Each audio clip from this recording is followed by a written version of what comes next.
Greetings and bienvenue, Midnight Crew. Thank you for returning to this broadcast, and welcome to new viewers joining us for the first time.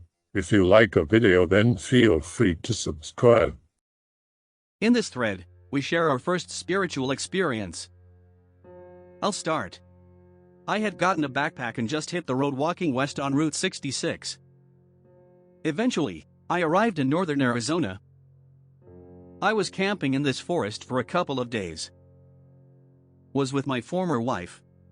We had been fighting about some stupid shit and I got out of the tent and started chopping at a tree with an axe to relieve the anger.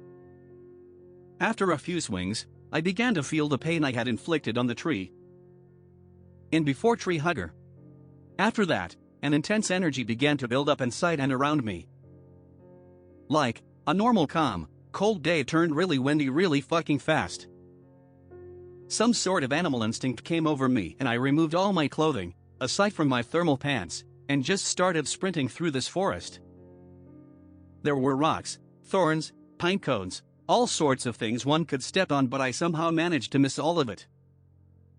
I didn't even have to watch my feet as I ran.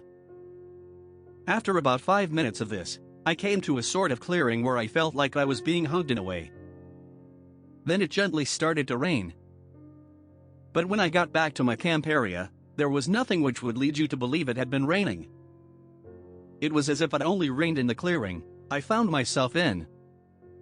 It was so surreal. Ever since, I've been extremely invested in the study of elemental symbolism and magic. Live across from an old church for the past year. Won't disclose my location, but it's a large city. Church seems normal enough, other than being quite old. Often seen weddings and people coming and going during the week. My apartment faces the back of the church, where there are a few windows seen in pic related. Now to the point. One night, playing video watching movies. Family is out of town. I'm there for the week because of final exams. Cat takes late night shit. I compulsively clean his litter box constantly and take it out. Taking the shit outside to the garbage when I notice that the lights are on in the windows of the church. Normally on, but not this late, 1 or 2 in the morning. Notice what appears to be the silhouette of a figure standing there. Stare at it for a while. Definitely a person. Can see their body moving as they breathe. Finally dump off the shit and head back inside. Look back one more time before I head inside. The figure moves away from the window. Get back inside. Eventually go to sleep and sleep in until 1 or 2 in the afternoon.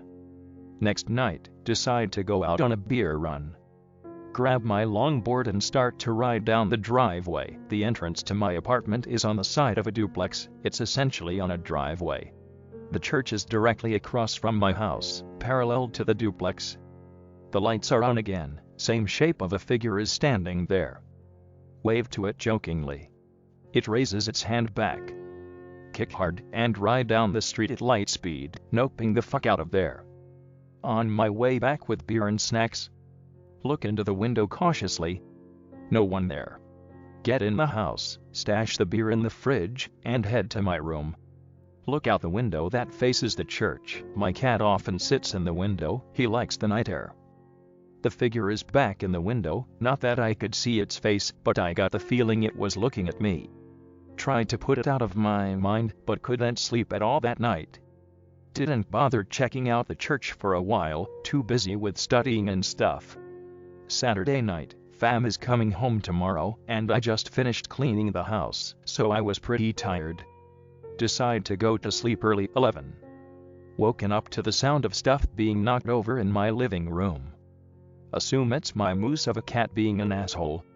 Goes on for another 5 minutes, decide to get up to piss and grab my cat. See that window is open. Remember closing window earlier because it gets extremely cold at night even during the summer. Cat is nowhere to be found. Close the window and go to piss. Cat is hiding in the corner of the bathroom, where he hides when I vacuum too. He's a total wuss. My cat is the most genteel creature in existence, had never even hissed before then. I assumed he didn't know how to. Staring wide-eyed at the window, hissing. Grabbed the biggest knife I had and peeked my head outside. Worst case scenario was a tweaker who wandered into the nicer part of my city that I lived in. No one out there. Church lights are on as usual. Figure is there. Staring at it for a solid 30 seconds. Whip out phone to take a picture, the one in the up. Immediately after, the lights go out in the church, and the orange light that you see to the left of the picture. Pitch black. No, back into my house. Sunday afternoon, eating with my mom, glad to not be alone. Don't mention what happened, she would call bullshit. She tells me that she's going out to get coffee that night with some friends. Fug. Fast forward to that night. Building a gun dam, trying to keep my mind off what happened. There's a door in my room that leads to a back alley area that wraps around to the driveway and the church. Hear scratching at the door. Fuck me ass BMP. Please be a raccoon. Remember that there are no raccoons in my area. Don't want to call my mom and let her know that her 6'2" full-grown man-child of a son is a pansy. Grab my knife and a flashlight. No guns in Canada, why the fuck did I move here? Open the door, don't worry, no dinosaurs to walk. Shine flashlight. Wet footsteps leading to, and from my door, and around to the driveway. It hasn't rained in a week. Still hyped up from caffeine and beer, decide to follow them. Walk around the back area, and onto the driveway, which is illuminated by the orange floodlight and the lights from the church. Footprints can't be seen, as the ground transitioned from white concrete to bricks, what the driveway was made of. But they were pointed in the direction of the back door of the church. Silhouette is in the rightmost window. It starts to move, disappears, reappears in the leftmost windows, the ones closer to where I was standing, disappears again. Hear footsteps behind the church back door. Fuck that. Run back into my room, lock all the doors. Mom comes home half an hour later. Don't mention it. Following week is normal enough, done with exams, spend most of the time with my friends. Mom goes up north every weekend to chill at our other property.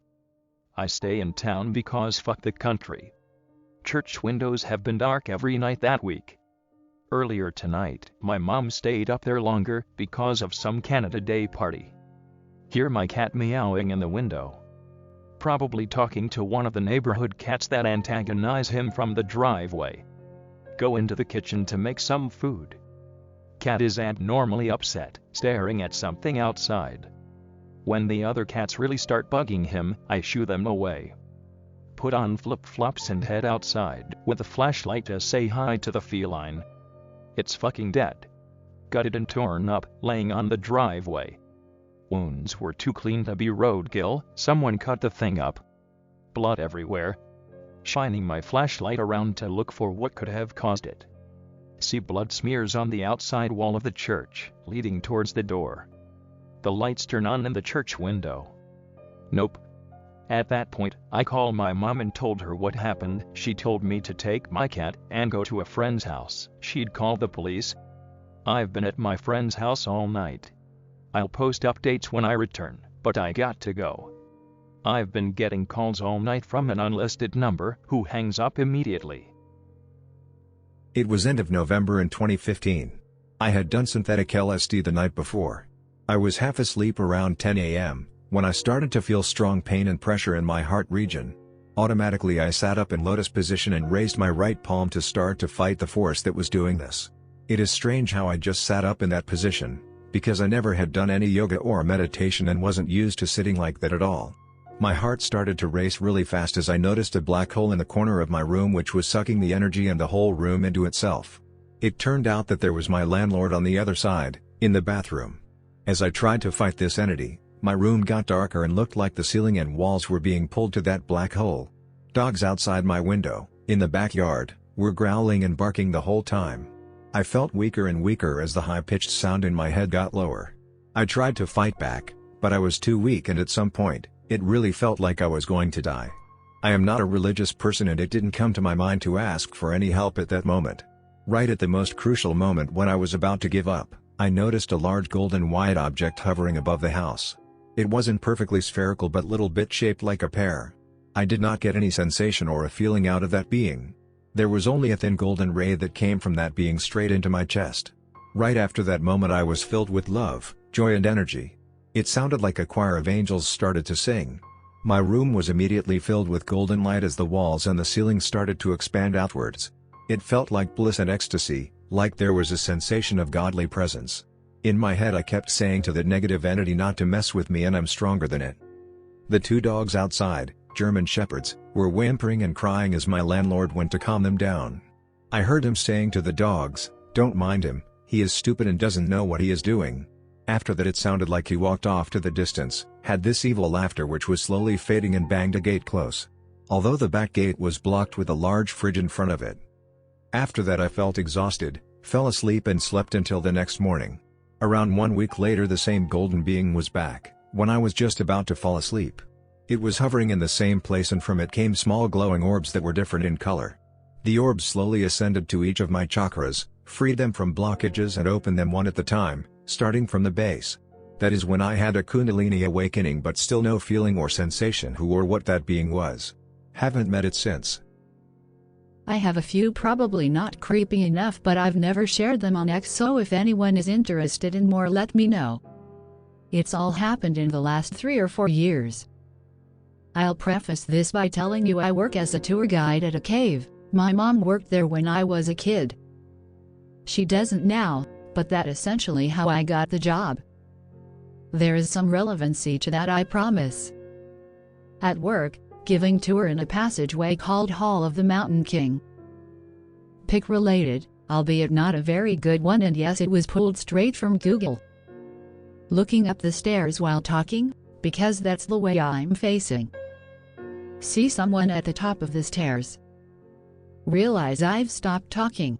Oh sorry guys, thought I saw someone up there.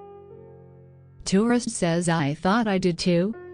Little later in tour hear what sounds like a tour right in front of us. Oh god, what's taking them so long? Go and peek to see how far along they are, no one is there. I talked to my mom after that on phone, asked her if she'd ever seen anything funny in the cave. She knows I'm a big coward and danced around the subject before telling me she'd heard the same thing, and I discussed it with co-workers. We call it the Phantom Tour. It happens often enough now that it doesn't bother me now. There is also Norman, the strange barking, the bouncing ball of light, and other stories from various co-workers and myself. More please. Just for you, and on how about one of Norman? Norman is original owner of the cave, grandfather of the current owner. He said, I don't know how he died. I think a blood clot in the brain. Do not know about Norman at the time. Giving tour, been having problems with idiots trying to go places they shouldn't be in. Notice someone trying to sneak off down a passageway. Loudly shout, sir, the cave is pretty big, and it's kind of dark down there. Could you please stick with the group? I'm ignored, he goes down there anyway. I'm frustrated, ask the rest of the group if there is someone missing. Lots of nope, we have everyone's. Fuck it, let them stay down there, assholes. Mention to the desk I probably lost someone, tell them what happened. What color shirt was he wearing? Red, I think. Go to take cigarette break, they whisper and catch the word ghost. What? Oh, you probably just saw Norman. I've seen him quite a few times, mainly in the downstairs classrooms and helmet washing room. Washing helmets, catch something out of the corner of my eye. Go to investigate. Door to one classroom is swinging, so I go in. See guy walk down into man-made cave entrance. You're not allowed down there. Norman doesn't give a fuck. Norman owns that joint. Here's one I didn't really give much thought to at the time. In one part of tour I always see a bouncing light at the top of a passageway. One slow day we are discussing ghosts in the cave. Old manager says when I was a tour guide, in the Grand Canyon I always saw this light at the top of the passageway bounce back and forth. I have no words. I never brought it up with anyone because I thought it was a glare on my glasses, But my manager doesn't wear them, never had worn them, and didn't need them. Haven't saw them since. I've tried debunking the barking noises. When you're in the cave, you're about 5 stories underground. You can't hear what goes on up on the surface at all, unless you're at one of the entrances, which I was not. I was about 17 stories down the side of the mountain. And my tour and I were definitely the only people in the cave at the time. Furthermore, all the entrances directly to the outside are barred off, and nothing bigger than a mouse could get through them or would be turned off because of how dark it was without lights. Late in the season, small group of people, no kids, all middle-aged women. Really calm, nice quiet group. Rounding corner, hear a dog. I must be crazy. Did you ladies say something? Nope. Why? I'd been there for 2 years at that point, so I'm getting the hang of controlling myself when weird shit happens. Eh? No reason to alarm them. Stop to give part of the speech. Hear it again. Okay, come on, this is ridiculous. No one else hears it. Whatever, finish tour without any more barking. Go to do other duties once tour is done. Co-worker how had given an earlier tour comes to me. Annan, did you notice anything funny about the cave today? No more than usual. I heard growling in part of the cave. I had heard barking. Oh, yeah, I heard it too. Send maintenance down to check. No dogs in cave. No paw prints in mud. Occasionally still hear it while I'm down there. Well, this is my first time on /x/ and I try to think logically about all situations, but something happened a few years ago that creeped me and my friends out hard.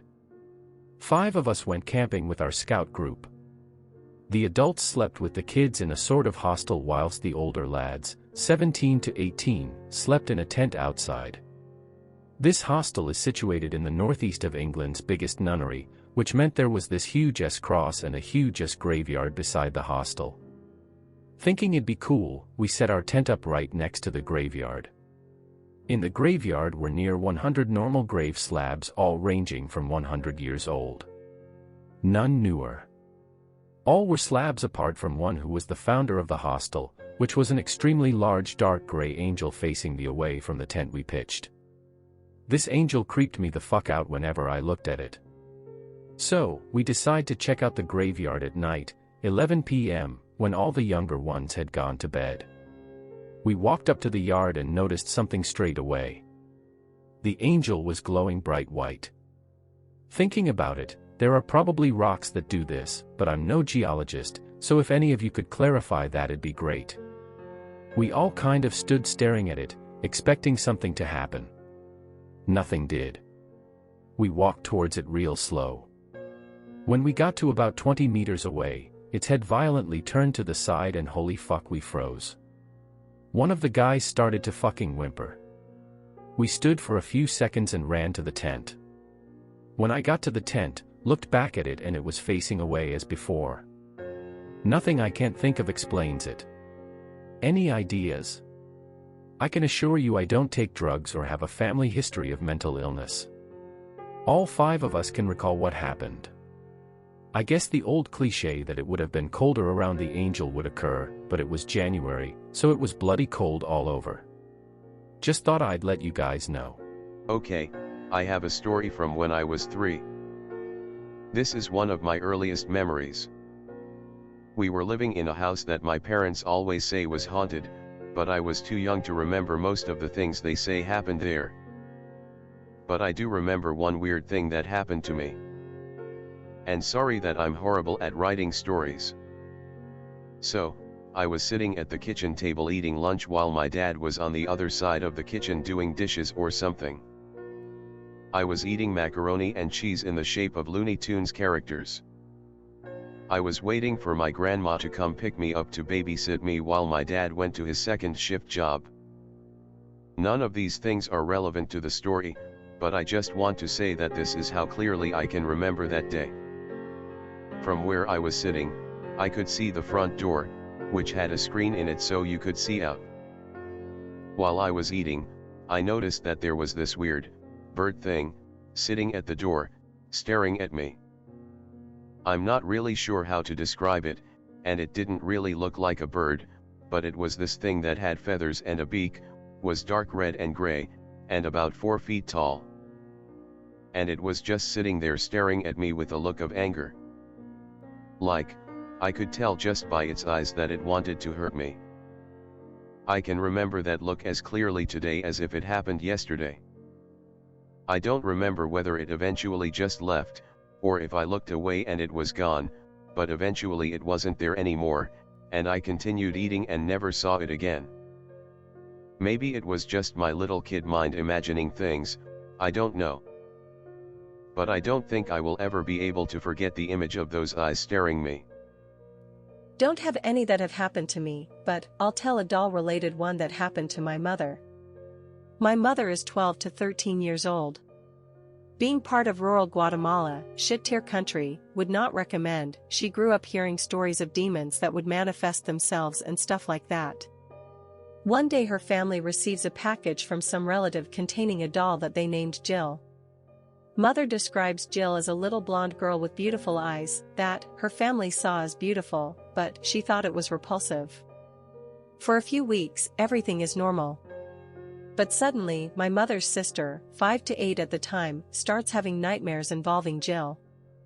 These nightmares end up spreading throughout her family. Her dad, sick of all this shit, locks her in a closet. That night, my mother's sister wakes up at midnight demanding that Jill be set free. My parents thought that was relatively normal, seeing it as an aftermath of the nightmares. They sure were wrong. The exact same act posted 2 Greentext arrows ago happened for 4 days before her father finally snapped, took Jill out, put her in a trash bag, and threw her in the trash can of the garage. Next day, there is cats and cat shit all over the garage, and more specifically the trash can, and that prevented the trash man from taking Jill to the dumpster. That night, her father goes to church where, after the service is over, they talk to the pastor about Jill. The pastor tells them sleep in his house that night, and they do. First peaceful night in days. Next day, the pastor goes to our house, grabs the doll out of the trash can, and in his car, we drive to the church. At the church, the pastor makes a fire inside an old stone stove. Does a prayer and throws the doll into the fire. They were never bothered by that doll again. That's a story that my mother said happened to her and her family sometime between 1968 and 1970. I got 1 or 2 stories about where I used to work. Just to let you know, the place where I work is a really old hotel that's changed owners a lot. It's been through a few renovations and it used to be a large family house. I'll sketch up a map of the ground floor so it's easier for you to picture. Be portering for the night. Hotel is empty because booking system is messed up. Still have to stay and watch the hotel for the night. All alone in the hotel for the night, but I have the receptionist computer to browse and watch vids on. Reading through a few articles about Star Wars. Yes, I'm a turbo nerd. Phone rings. It's 2 a.m. WTF, answer the phone. Line is really bad, can't make much out. Suddenly line goes quiet. A loud, high-pitched scream comes out. Crap my pants and hang up. Go to grab a coffee from the machine in the back kitchen to calm myself down. Reason that it's probably kids over the road fucking with me or something. On my way back to the receptionist's desk. Hear a door slam nearby. Almost throw my coffee on myself. Curse and put my coffee on a table in the dining room. Go to where the sound was. Door to the Viking Room is wide open, even though I locked it earlier and it's supposed to shut on its own. Feel the hair on the back of my neck stand up. Hear something start to run towards me from behind. Nope the fuck out and run to the receptionist desk. Hear a door slam again in the distance. Sit down at computer and try and gather myself. My coffee is next to me. I swear, that was the creepiest fucking night I have ever had. I think I have one more, it's not as creepy as that. This was a couple of weeks beforehand. Be on night shift. Given a list of jobs to do by receptionist.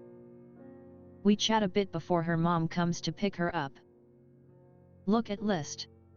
With stuff like filling up laundry cupboards, hoovering the reception area, general security checks, and replace a bulb in one of the upper hallways.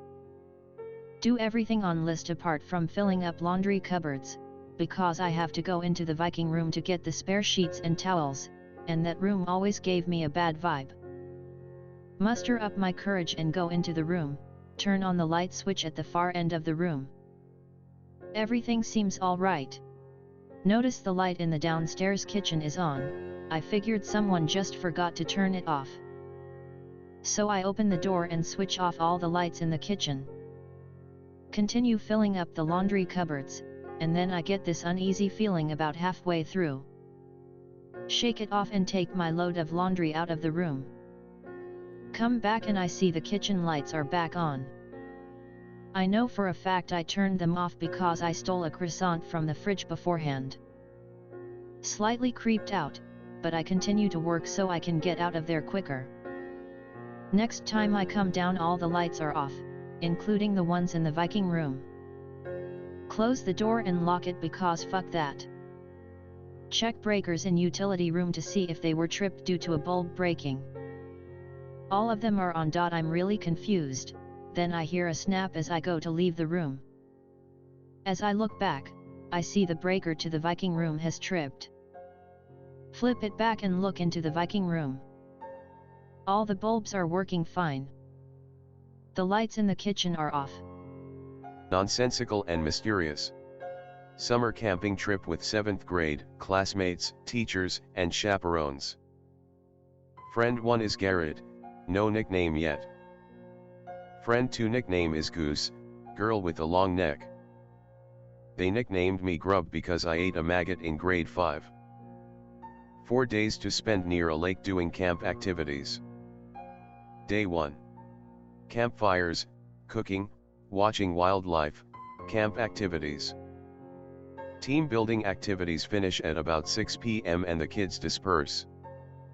Garrett, Goose, and me skip rocks at the big lake. We look out at the small tree-covered and seemingly uninhabited island in the middle of the lake. We talk about what could be there. Garrett suggests secretly jumping into the lake, which is off limits until day 2. Goose refuses because her mother is back at the camp as a chaperone. Tell Garrett that I wouldn't go either because Goose's mother knows my parents. Garrett takes his shirt off. Goose and me try to discourage him by talking about a Loch Ness monster lurking in the depths. Tell him it's getting too dark to swim, but he insists. Garrett puts his camera in my waterproof backpack, puts it on, and jumps in telling us that he'll take plenty of pictures when he gets to the island. Island is at least 150 meters away. We watch him slowly make his way. He gets to the island and waves back to us before walking off into the dark and disappearing into the trees with his flashlight on. About 45 minutes later it's gotten dark and no sign of him. Goose doesn't have a phone, and Garrett took my backpack that has my phone inside. We decide to head back to the campsite to make it in time for attendance as to not raise suspicion. I'm able to get away with pretending to be Garrett for roll call by raising my hand with my hood up. Everyone settles down to tell stories and prepare to sleep. Goose and me take our food and sleeping bags and hurry back to the lake. Still no signs of Garrett. We kept watch for hours and may or may not have seen what looked like his flashlight blinking on maybe 2 occasions in the darkness of the brushes and trees. Eventually we both fall asleep. Day 2. Wake up to no signs on Garrett. I still impersonate Garrett for roll calls. It's now swimming day, so now everyone is swimming and playing by the lake. Goose and me worried about Garrett and how awkward it would be for him to swim back with everyone out by the shore. Garrett still doesn't come back. Roll call and then everyone makes their way back to the campsite together. Goose and me stay behind and watch the island until we fall asleep. Day 3. Fast forward the routine. Fall asleep in the rain that night by the lake again without a sign of Garrett. Day 4. Everyone's packed and ready to go home. Goose and me skip camp activities to keep an eye on the lake. Getting dangerously close to the end of the trip, I decide I need to swim out. While I'm preparing to swim and laying out a game plan with Goose, she gets excited and starts jumping around crying and pointing at the lake. It's Garrett making his way back. We both hug him. Think he was just playing a bad prank on us while we were worried and stressed out. Headbutt him at a bad angle and his tooth get knocked out. This is how Garrett got his own nickname from then on, Gappy. He's apologizing and he's just as confused as we are. He still thinks it's day 2. We explain that it's the final hours of day 4 and that he's been gone for 3 nights. He shares his story. He gets to the island, waves back to us and takes our picture from the island before going off to explore. Mostly appeared to be nothing but trees and wild growth. As he explores, he finds a broken old rowboat, burnt firewood, and other signs of an abandoned campsite. Trips and twists his ankle. He knows he won't be able to swim back in the dark with his injury, so he crawls around to start make bedding for himself out of big leaves. Blacks out while crawling around and collecting leaves. Dreams he is sitting by the same campsite. The rowboat is no longer broken and the campfire is lit. A tattered old fisherman in rubber boots approaches the fire from behind a tree. Fisherman has frightening appearance and shadowed eyes that can't be made out. Fisherman points at his ankle and mumbles an unintelligible question 3 times. Fisherman starts approaching with one hand reaching into his coat pocket. Garrett panics but can't move.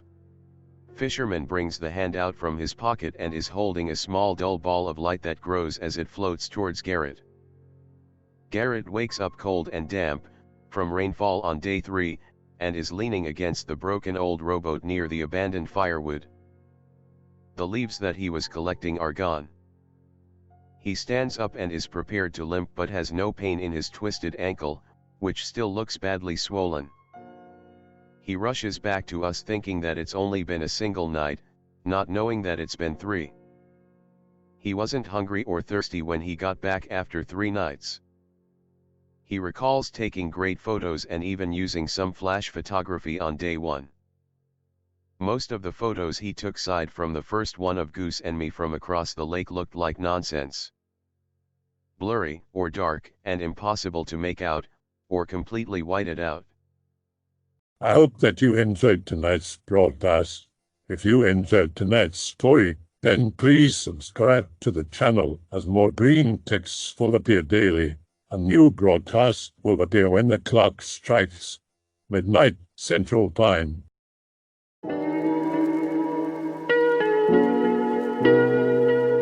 Oh.